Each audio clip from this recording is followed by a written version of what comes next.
Hi guys, I'm here in beautiful Omaha, Nebraska. My name is Gene, and today I want to tell you everything you need to know about yard sign stands, the stakes, the wire frames that go with yard signs. There are a lot of options on the market, and I kind of want to take you through all the major ones and give you an idea of the pros and cons of each, and an idea of the price point of each of these and where you should maybe land on your yard sign project. Corrugated plastic yard signs are probably the most common yard sign, especially when you're talking about outside of the political arena. But the polyboard yard signs and polybag yard signs are still very, very common, especially at high volumes. You see them a lot in political signage. And so basically, all polyboard and polybag yard signs are is they're an envelope. They fold over a U-shape, what we call or consider a U-shaped frame. This is made of 8 or 9 gauge wire. The 8 gauge, of course, being a little bit thicker and a little bit stronger. So just look for that when you're ordering these. And I'm going to go into a little bit more detail on how to use each of these frames towards the end of the video. Put that back. Okay. So when it comes to corrugated plastic, the most popular yard sign frame by far is what we like to call the H-stake. Now the H-stake is made of 9 gauge wire, and so that material actually fits, or the wire fits up inside the flutes of a 4mm corrugated plastic sign. It's so standardized across the industry, you don't even need to worry about it. You just order standard yard signs with standard wire frames. It's going to work. I've never seen it not do that. But when it comes to these wire H frames, of course, it's pretty easy to understand. Hopefully you can see against my black shirt there why they call it an H frame. But this comes in typically 3 standard heights, okay?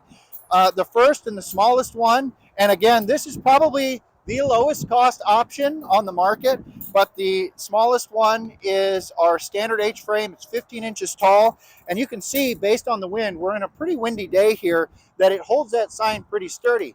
And fortunately, we're in cut grass here, but if you're putting these signs along a roadside with tall grass or something like that, this stand may not be a good idea, but it's very economical, very inexpensive, probably the most inexpensive sign on the lineup, stand on the lineup here. And it holds the sign very sturdy no matter how strong the wind. So that is a great option if you're really just trying to get a lot of signs out as inexpensively as possible and you want to make sure that they stand tall. Our second option is our 24-inch. And when we switch to the 24-inch, we actually move to 2 cross pieces here, and these are welded in place just like on the 15-inch. They're actually welded in place, and there's a couple of different kinds of welds that you might see in the industry here. I'll tell you, if anybody's telling you that one weld is necessarily better than the other weld, in my experience selling hundreds and millions of these stands, I don't notice much of a difference between the 2 welds. We don't see one break more often than the other. It's if they're manufactured correctly and they're manufactured well, and frankly, most of these are made in the United States, then either style of weld will hold up very well. Okay, so 24-inch stand, that's kind of our middle of the road size there. This is a really great option. Love this stand. Probably the disadvantage, or the biggest challenge you're going to run into with both the 24 and the 30-inch stand is you can see what the wind is doing to them now. It blows them over. When these stands fail, they tend to just bend clean over like that. And so that makes it, and as you can see, if that wind bends that stand or bends that sign back, eventually it becomes unreadable. Again, they're very economical, but you deal with the bending far more with a 30-inch stand than you do with the 24-inch stand. Another challenge that we do face with these stands is sometimes they're kind of difficult to put in the ground. If you have rocky soil or very hard soil, very dry soil, these stands can be quite challenging to put in the ground. I'll give you a quick tip right now. When you go to put these stands in the ground, it is best, even though this cross brace, if you look at the pictures, they're going to show somebody putting their foot right in the middle and stepping down. That is absolutely something you can do. But one of the things I like doing to really make sure that I get this stand in is I'll hold the sides of it down near that lowest brace, and I'll just stick it into the ground like that.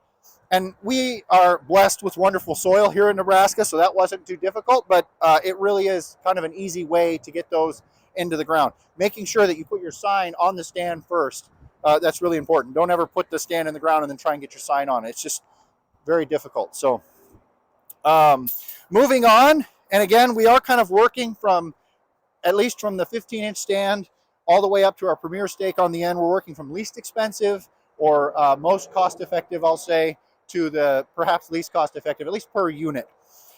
The spider steak. Now these are made in the United States. I believe they're made in Michigan. And they're actually a polymer material. So they're, when you grab it, you're going to think, oh, this is plastic. But it is a glass reinforced polymer material. These are a really great steak. They really, in my opinion, I think it's probably one of the best looking products that we have on the lineup here. Very sharp looking. They're also not that expensive. They're pretty cost effective, generally being just a little bit more money than a standard 30-inch steak.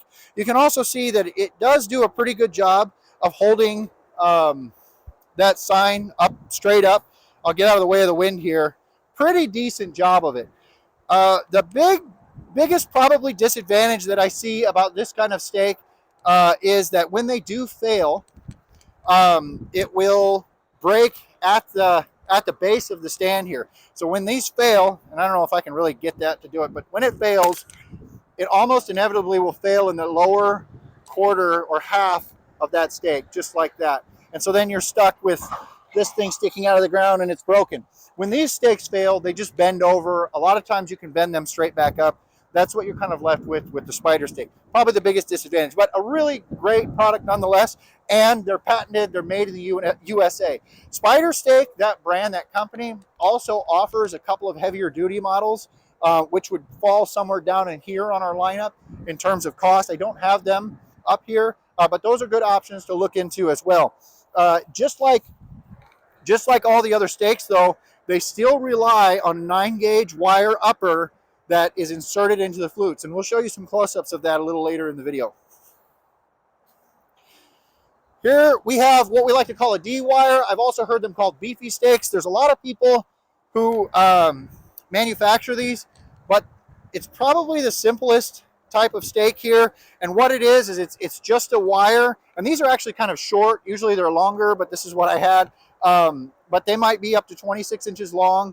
And they've got a little notch in them. And that notch, when you put this wire into a piece of corrugated plastic, it stops it from going all the way in, and you can kind of use that to wedge it into the top of the sign like that, or the bottom of the sign in this case if you're using it as a D-wire.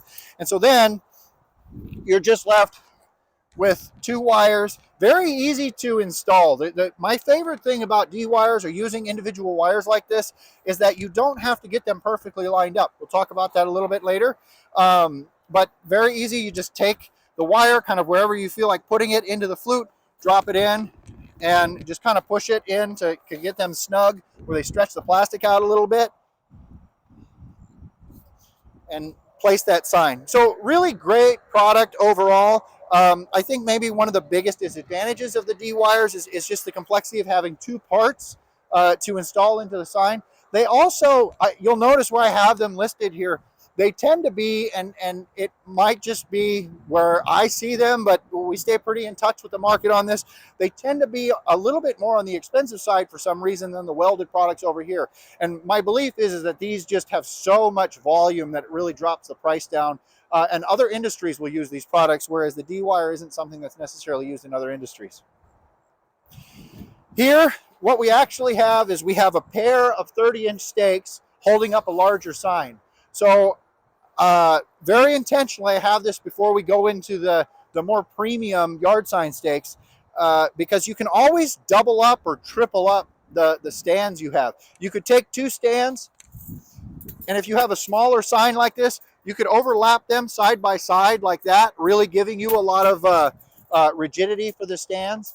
And so it may be a good option for you, depending on the size of the stand and what you're doing. It may be a good option for you to actually double up the less expensive stand, or use extra D-wires or something like that before you actually go into the premium products here.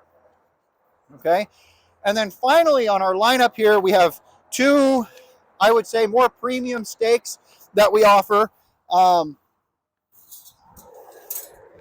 The first is the goalpost stand, and this is really a good product here. And what this is it's generally a 1/4 inch or a 3/16 inch lower, and then it's still uses this 9-gauge upper wire frame, and you can see why we call that a goalpost stand. It looks like a football goalpost there, but again, it's all welded together. And so the best part about the goalpost stands, or even these Premier stakes here, is that they're very easy to install in difficult soil, very hard soil. If you hit a rock, none of these stands are going to go through a rock, but in difficult soil, because that lower bracket there is so sturdy that you really can put your foot on it and shove it down into the ground. The challenge with these stands is that in every case, that lower part, you can see there's a broken off lower part here. It's still welded with some very basic tack welds, or you know, it's in its manufacturing process. This upper is just welded to the lower, and so this tends to be the point of failure almost always, where as these signs are bent over and this weld is stressed, it will still bend over, it'll still fail, because at the end of the day, the 9-gauge wire is no stronger. In fact, it's probably less strong than the 9-gauge wire there, because you've got one solid piece going upright from the ground into the material, where here you've got to deal with welds and bends and just points of weakness that these have. And so often I see these just broken apart like that. Very common, but a lot of folks are really sold on this lower being such a strong product, and very easy to install. So if you're going to put your signs out for a day or two, you have an event, this really is a good product. This goalpost frame, this broken one that I'm showing you here, is it's a really good product for that. If they're going to stay out for an extended period of time, believe it or not, the less expensive options down there, I would recommend the 24-inch stand down there is going to be a better product for longer term use of the yard signs. The Premier stake is very similar. They like to call it that. And what they've done is they've really reinforced this lower unit on here. But again, it makes no difference, because the failure point is still the same up here at the weld near the top. Very easy to bend. And there's just no way around that, because the way these work is they go up into the flutes. So you really can only have a 9-gauge piece of wire. So this is by far, it's probably 5 or 6 times the cost of maybe the 10x24 stand down there, and it still has the same failure rates and same failure points. So again, very easy to install if you have hard soil, but it's not going to last outside any longer than any of these other stands. So now that I've kind of taken you through these stands, I want to show you a couple more tips and tricks about how to use these things and how to get them installed to make your life a little bit easier as you're using them.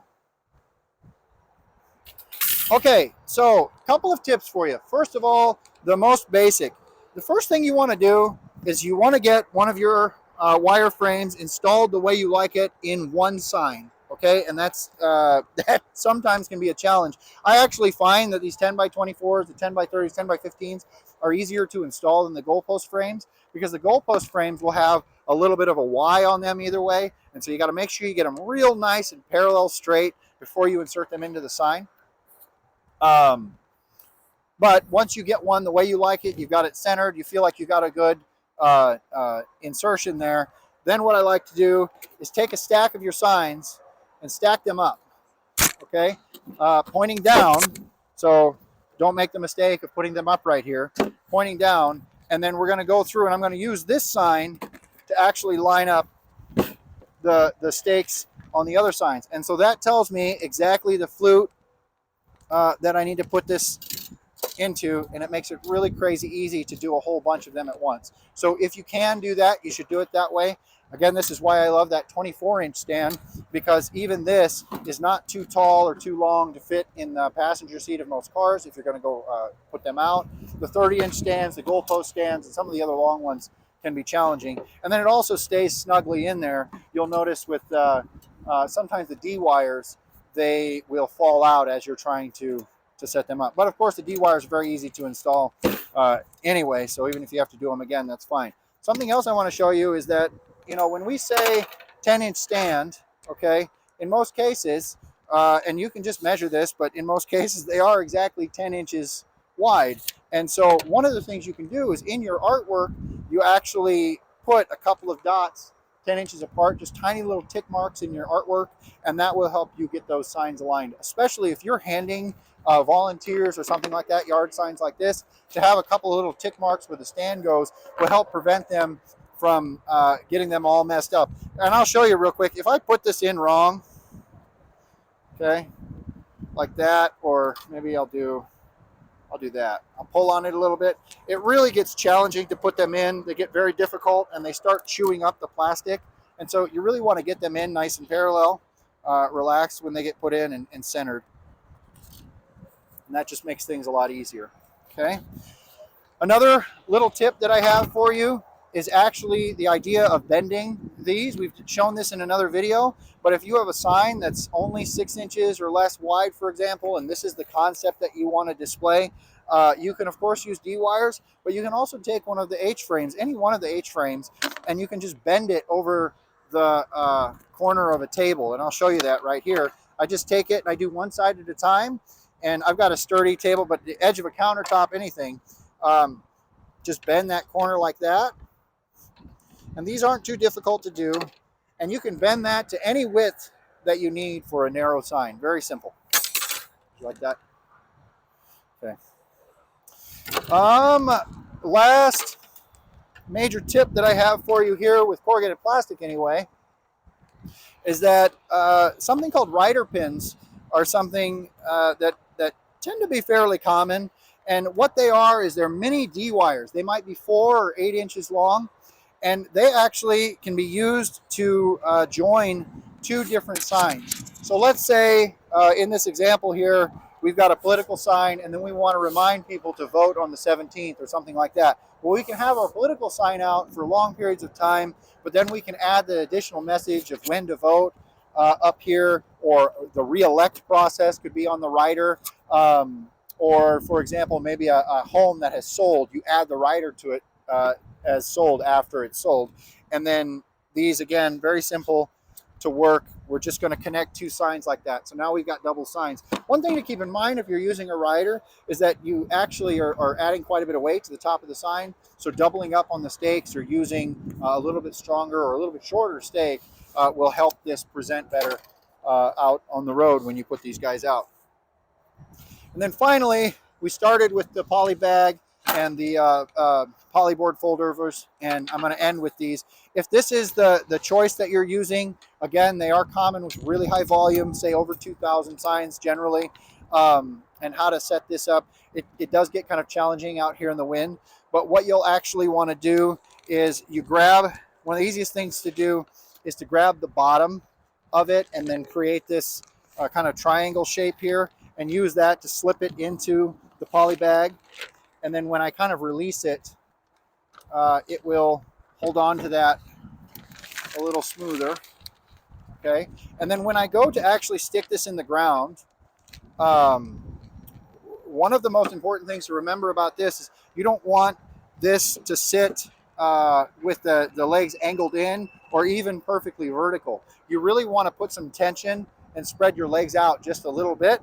And what that'll do is that creates some tension at the bottom of the poly bag here, and that will help prevent it from blowing off on a windy day like today. So that is my presentation on yard sign stands. So if you have any questions, feel free to reach out to us. Here at Fire Sprint, we offer many of these stands available for sale. We wholesale them, and they're available by the pallet load, truckload, or as few as just one.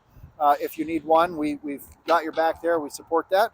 So I would, now that we're at the very end of the video, I'm going to tell you, out of all of these that we go through time and time again, your best bet is to get the 10 by 24 inch H stake. If you're looking through all of this and you're confused as to which stand you want for corrugated plastic, that 10 by 24 H stake is by far the best option. It's durable, it's really inexpensive, it works really well for 99% of the applications out there. So good luck and thanks for watching.